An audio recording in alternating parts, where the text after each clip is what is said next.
So அடுத்ததாக நம்ம பார்க்கக்கூடிய உரிமை வந்து கல்வி கலாச்சார உரிமை. ஓகேங்களா? ஸோ இந்த உரிமையை வந்து பார்த்திங்கன்னா 2 ஆர்டிக்கல் சொல்லுது. பிரிவு 29, பிரிவு 30.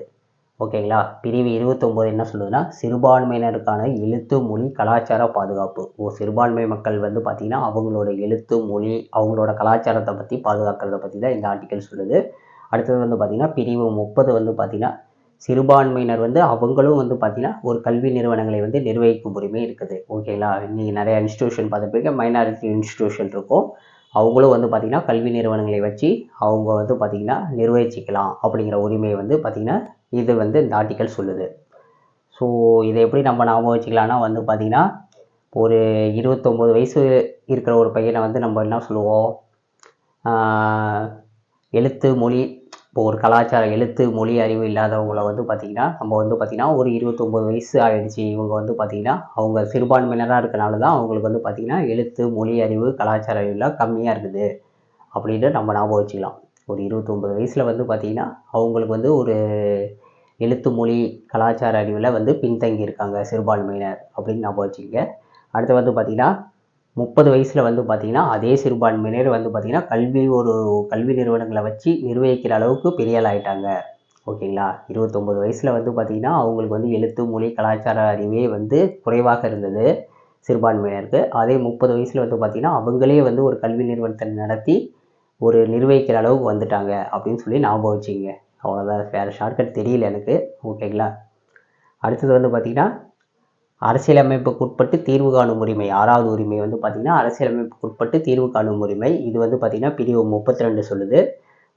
உங்களுக்கு வந்து பார்த்திங்கன்னா இந்த உரிமைகளில் எங்கெங்கெல்லாம் உங்களுக்கு அடிப்படை உரிமை பாதிக்கப்படும் போதோ நீங்கள் வந்து பார்த்திங்கன்னா நீதிமன்றத்தை அணுகி உங்களுக்கான உரிமையை பெற்றுக்கலாம்.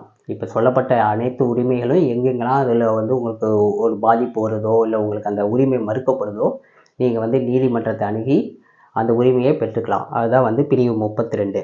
ஸோ இதை எப்படி ஞாபகம் வச்சுக்கலாம்னா, இப்போ 3 உரிமை கிடைக்கிற இடத்துல 2 உரிமை கிடைச்சிச்சுன்னா நம்ம என்ன பண்ணுவோம், உடனே அந்த ஒரு உரிமைக்காண்டி நம்ம வந்து நீதிமன்றத்தை போய் நாடுவோம். ஓகேங்களா? அப்படி ஞாபகம் வச்சுக்கங்க. ஸோ 3 உரிமை கிடைக்கிற இடத்துல 2 உரிமை தான் கிடைச்சிருக்குன்னா நீங்கள் என்ன பண்ணுவீங்க, அந்த ஒரு உரிமைக்காண்டி நீதிமன்றத்தை போவீங்க. ஸோ அப்படி ஈஸியாக ஞாபகம் வச்சுங்க பிரிவு 32.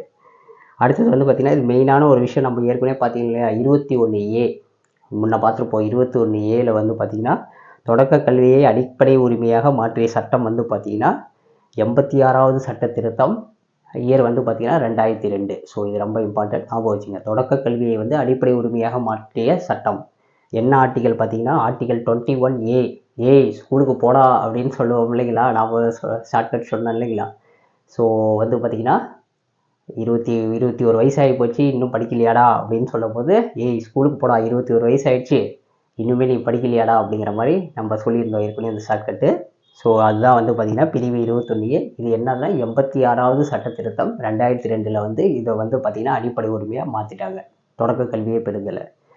ஸோ இதுதான் வந்து பார்த்திங்கன்னா அடிப்படை உரிமைகள். இந்த 6 உரிமைகள் தான் வந்து பார்த்திங்கன்னா ரொம்ப இம்பார்ட்டன்ட். இதை வந்து நீங்கள் நல்லா படிச்சுக்கங்க. இதில் இருக்க ஒவ்வொரு ஆர்டிக்கல் படியும் நீங்கள் அந்த ஷார்ட்கட்டை வச்சு ஞாபகம் வச்சுக்கிட்டிங்கன்னா உங்களுக்கு ஈஸியாக புரிஞ்சிடும். ஸோ அவ்வளோதான் இந்த டாபிக். ரொம்ப சிம்பிள் டாபிக், பார்க்க தான் ரொம்ப பெருசாக இருக்கும். ஸோ ஒரு தடவை நீங்கள் 2 தடவை படித்து என் கூடயே சொல்லி பார்த்து அதை படித்து பார்த்தீங்கன்னா நான் சொன்னதை அந்த ஷார்ட்கட்டு ஞாபகம் வச்சுக்கிட்டிங்கன்னா ரொம்ப ஈஸி இது வந்து பார்த்திங்கன்னா. ஓகேங்களா? தேங்க்யூ.